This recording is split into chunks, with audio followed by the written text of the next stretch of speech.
Hello friends, the বংশীব Shukla চ্যানেলে সকলকে welcome.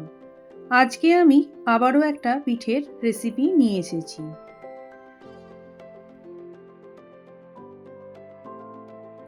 আর সেটা হলো ভাপা পিঠে। আজকের এই ভাপা পিঠেটা আমি স্টিলের গ্লাসে বানিয়েছি। এই পিঠেটা বানানো খুবই সহজ। কিভাবে স্টিলের গ্লাসে সুজি দিয়ে ভাপা পিঠে বানানো যায় সহজ পদ্ধতিতে, সেটাই আজকে আমি আপনাদের সাথে শেয়ার করব। তাহলে চলুন আজকের রেসিপিটা দেখে নেওয়া যাক। প্রথমে এখানে পৌনে 1 কাপের মতন টক দই নিয়েছি, 3 টেবিল স্পুন চিনি,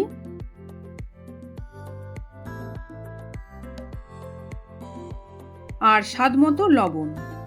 এরপর একটা হ্যান্ড ব্লেন্ডারের সাহায্যে খুব ভালোভাবে আমি এটাকে একটু মিশিয়ে নিচ্ছি।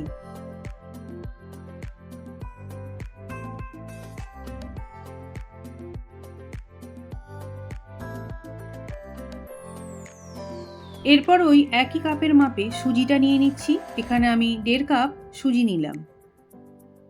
এবার সব কিছুকে খুব ভালোভাবে মিশিয়ে দিচ্ছি।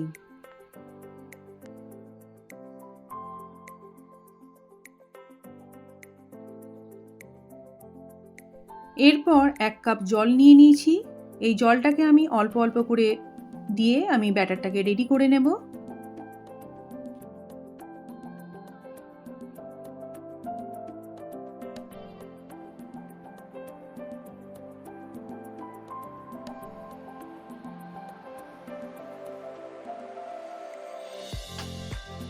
আবারও একটু জল দিয়ে দিচ্ছি। এইভাবে অল্প অল্প করে জল দিয়ে ব্যাটারটাকে আমাকে রেডি করে নিতে হবে। এখানে আরও একটু জল দিয়ে দিলাম। দেখুন জলটা আমার পৌনে 1 কাপের মতন লেগেছে। এরপর আমি এখন কিন্তু আর জল দেব না। ব্যাটারটা আমার রেডি মোটামুটি হয়ে এসেছে। এরপর আমি ঢাকা দিয়ে এটাকে আধ ঘন্টার মতন রেখে দেব। এরপর আমি পুরটাকে রেডি করে নেব। তো তার জন্য গ্যাসের ফ্লেমটা অন করে দিয়ে একটা কড়াই বসিয়ে নিয়েছি। এরপর আমি একটা বড় সাইজের নারকেলকে আগে থেকে কুড়িয়ে রেখেছিলাম, সেটা আমি কড়াইয়ের মধ্যে দিয়ে দিচ্ছি।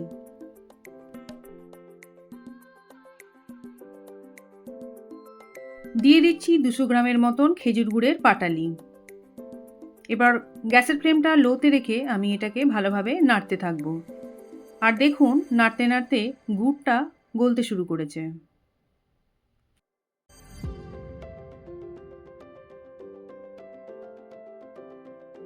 গুড়টা যখন ভালোভাবে গলে যাবে তখন আমি দিয়ে দেব গুঁড়ো দুধ।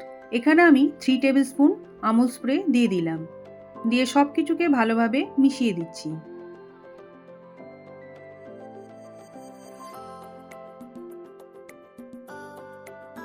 এইভাবে 3 মিনিট গ্যাসের ফ্লেমটা লোতে রেখে ভালোভাবে নেড়ে আমি পুরটাকে রেডি করে নিচ্ছি। এরপর গ্যাসের ফ্লেমটাকে আমি অফ করে দিয়ে পুরটাকে আগে ঠান্ডা করে নেব। পুরটা দেখুন অনেকটা ঠান্ডা হয়ে গেছে। এরপর আমি হাতের সাহায্যে এটাকে একটু লম্বা করে পাকিয়ে নিচ্ছি। পুরটা ঠান্ডা হওয়ার সাথে সাথে দেখুন অনেকটা শক্ত মতন হয়ে গেছে। এই রকম টাইপেরই পুরটাকে রেডি করে নিতে হবে।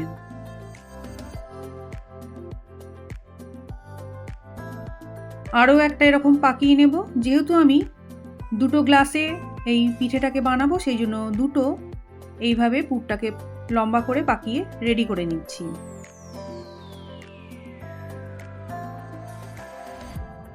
এরপর দুটো স্টিলের গ্লাস নিয়ে নিয়েছি। এই গ্লাস দুটোর মধ্যেই আমি পিঠেটাকে বানিয়ে নেব। এরপর একটু করে আমি অয়েল ব্রাশ করে দিচ্ছি।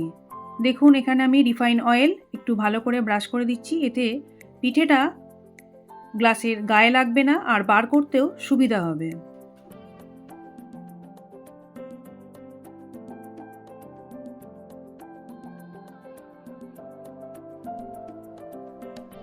পরের গ্লাসটাকেও ওই একই রকমভাবে আমি তেল দিয়ে একটু ব্রাশ করে নিচ্ছি।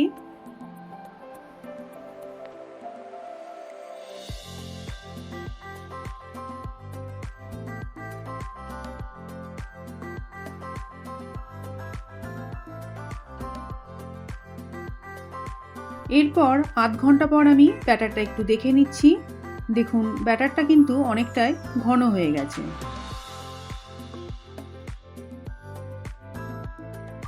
সেই জন্য আরও একটু জল আমি দিয়ে দিচ্ছি। এই ব্যাটারটা কিন্তু খুব একটা পাতলা হবে না। দেখুন এখানে আমি জলটা দেওয়ার পর ভালোভাবে একটু ব্লেন্ড করে নিচ্ছি। ব্যাটারটা ঠিক এই রকম টাইপেরই থাকবে।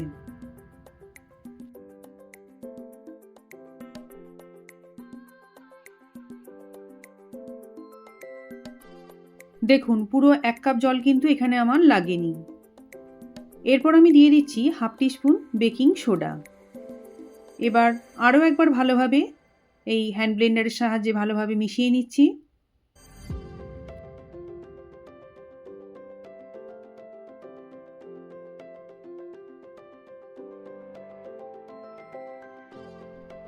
এরপর যে গ্লাস দুটো আমি রেডি করে রেখেছিলাম সেই গ্লাস দুটোর মধ্যে আমি ব্যাটারটা দিয়ে দিচ্ছি।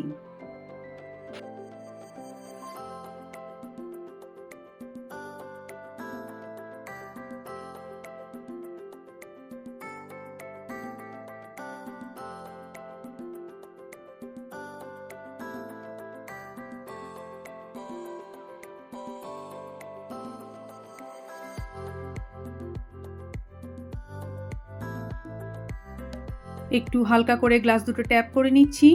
এরপর রেডি করে রাখা পুরটাকে দেখুন ঠিক এইভাবে দিয়ে দিচ্ছি।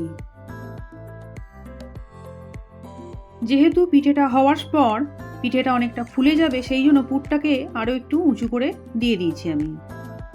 দেখুন এটা রেডি হয়ে গেছে। এরপর গ্যাসের ফ্লেমটা অন করে দিয়ে একটা ডেকচির মধ্যে খানিকটা জল বসিয়ে নিয়েছি। গ্যাসের ফ্লেমটা হাই রেখে জলটাকে আমি এবার ফুটতে দেব।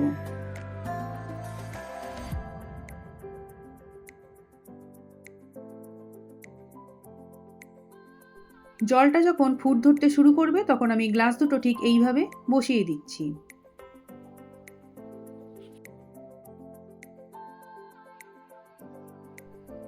এরপর ঢাকনা দিয়ে ঢেকে দিচ্ছি।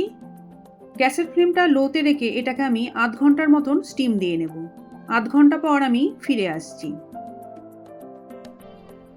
আধ ঘন্টা পর আমি ঢাকনাটা খুলে নিচ্ছি। এরপর একটা স্টিলের চপস্টিক দিয়ে একটু চেক করে নেব। দেখুন ভেতরে যে সুজির টুকরোটা আসছে সেটা কিন্তু একদমই ড্রাই। আর এই গ্লাসটাও চেক করে নিচ্ছি, এটাও দেখুন একদমই পুরো ড্রাই হয়ে আছে।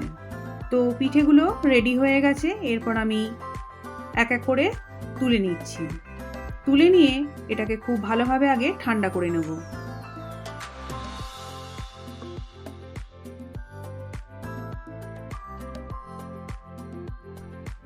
ঠান্ডা হয়ে গেছে।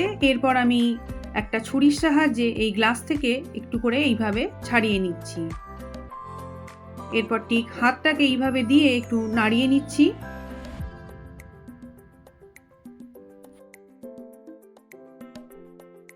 এরপর গ্লাসটাকে ঠিক এইভাবে রেখে একটু ওপর থেকে প্রেস করলেই দেখুন পিঠেটা ঠিক বেরিয়ে গেছে। দেখুন একটা পিঠে আমি বার করে নিয়েছি।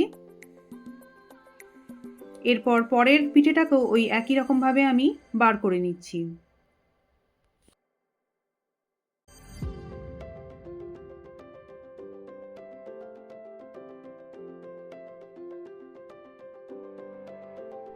এই পিঠেটাকেও বার করে নিলাম। দেখুন দেখতে কতটা সুন্দর হয়েছে।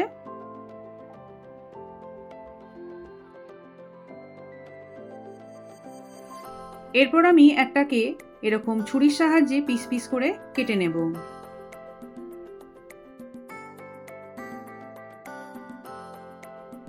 এই ভিডিওটা ভালো লেগে থাকলে আপনারা অবশ্যই একটা লাইক দিয়ে দেবেন, কমেন্ট করবেন আর শেয়ার করে দেবেন। আর আমার চ্যানেলে নতুন বন্ধুরা চ্যানেলটাকে সাবস্ক্রাইব করে পাশে থাকা বেল আইকনটাকে প্রেস করে দেবেন। এতে করে আমি যখন নতুন কোনো ভিডিও আপলোড করব তখন তার নোটিফিকেশন খুব তাড়াতাড়ি আপনাদের কাছে পৌঁছে যাবে। সব পিঠেগুলোকে আমি কেটে দেখুন কতটা সুন্দর করে সাজিয়ে নিয়েছি। দেখুন স্টিলের গ্লাসে ভাপা পিঠে দেখতে যতটা সুন্দর হয়েছে আর খেতে ততটাই সুস্বাদু হয়েছে।